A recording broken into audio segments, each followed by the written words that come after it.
one of the things that I feel great about, based on the primaries that just happened, was that when you have the establishment and all the money and support that comes along with it, endorsing you as a candidate, it's usually likely that you're going to win, right? And so that was the case with Elliot Engel. They gave him the money, they gave him the support, they backed him. And Jamal Bowman didn't raise as much money because, of course, he's not going to raise money from PACs, corporate PACs. He's not going to raise money from corporations. And so I know that the race hasn't been officially called, but he has a massive lead as it stands right now over Elliot Engel, 61.8% over Engel's 34.9%. And so I bring that up because I think that it does send a strong message to Democratic leadership that, hey, you know what? Your money and your support doesn't necessarily mean that you have it in the bag for these incumbent Democrats. But one thing that I do wonder about is how likely is it with all of these incoming progressives that they are going to succeed in accomplishing some of the policy proposals that they want to accomplish? Because those policy proposals do go against the personal interests, the monetary interests of these establishment members of Congress. And, you ran on a campaign, I thought it was super impressive, on affordable housing in New York. I'm wondering if you can maybe share some of your experience on a more local level in trying to get your policies passed and what kind of resistance you've received from Democrats who are not in line with, protecting people's basic human rights.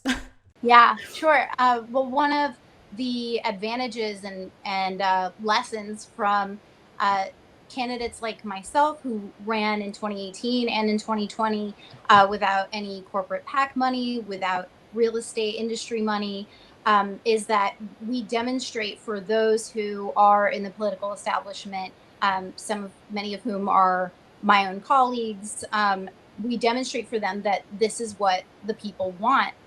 Especially if we are defeating someone as I did in 2018, someone who my predecessor took more money from the real estate lobby than anyone else in the Democratic conference at the time, was a 16-year incumbent. And, the conventional knowledge was that you wouldn't be able to run a viable campaign not only in New York City, but in New York State without accepting donations from the real estate industry or some other private interest that compromises the interests of your constituents. But the more that candidates, not just myself, some of my colleagues who were elected as well in 2018, even those who don't identify as Democratic Socialists, but who reject for-profit real estate money, like Senator Myrie, they have demonstrated that it can be done. And then additionally, for us to come back in 2020 with a stronger mandate with, Senator Myrie didn't actually have a primary challenge, but that also is a testament to his district feeling represented and not feeling the need to put new leadership in. And then for myself, I was challenged by, again, someone who, while he was a weak challenger, received a lot of support from the real estate industry. There was a local developer who actually is responsible for a lot of the gentrification that we've seen in North Brooklyn, was personally going around to housing developments during the pandemic with my opponent to offer them meals that were like more expensive than the ones that the city provides.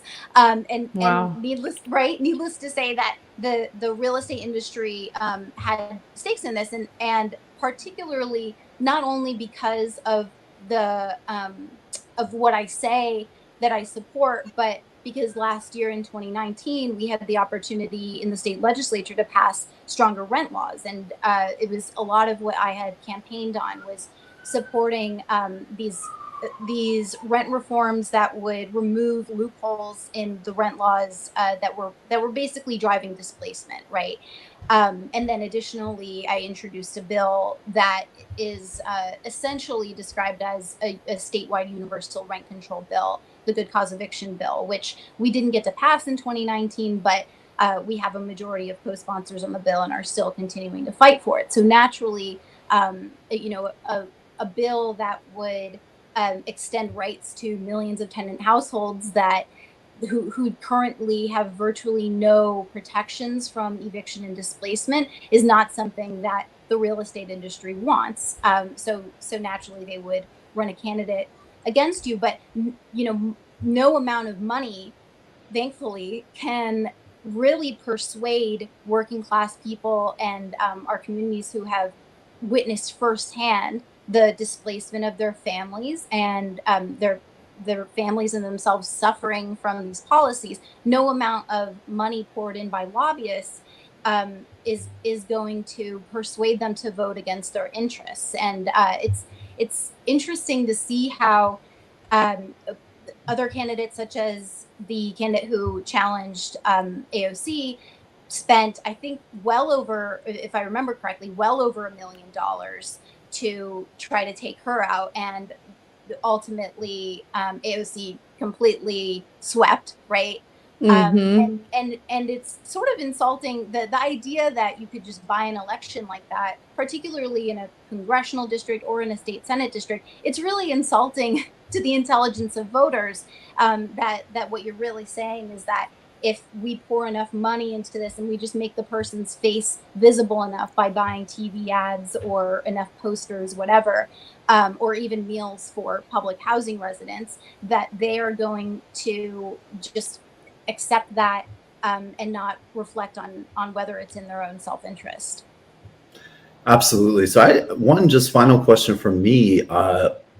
You're also obviously ran in both times on a really strong platform of single payer healthcare, and the need for that. I mean, it was always there, but post Corona, just the same way with things like stopping evictions and rent moratoriums. Where are you at with your work on a state level, with providing healthcare for all New Yorkers? So I am a co-sponsor of the New York Health Act, which is the single payer legislation at the state level, sponsored by Senator Rivera, who's a very close political ally of mine in our House. Um, the issue is, and we also have a majority of co-sponsors. Hypothetically, if everyone who is a co-sponsor of the bill were to vote on it tomorrow in the state Senate and in the state assembly, then it would be, it would pass and it would go to the governor's desk. We know realistically, that the biggest challenge is our governor's unwillingness to raise revenue, to tax the very wealthy, to implement new, perhaps creative revenue streams and revenue generating proposals, in order to both close the state's budget deficit, but also in order to, robust or rather fund a robust universal healthcare program in the state.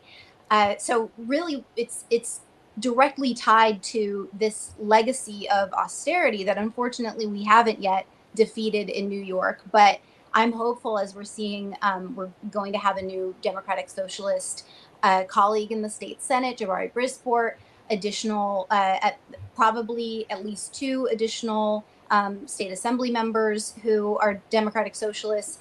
And what that is, it should be demonstrating to their colleagues and to my colleagues, is that people are really eager to see not just sort of progressive talking points and rhetoric, but really want to see transformative change. And precisely because we are winning Democratic primaries against people who, probably have progressive voting records, but who just haven't demonstrated that they are champions for the working class and that they're really going to fight for these things.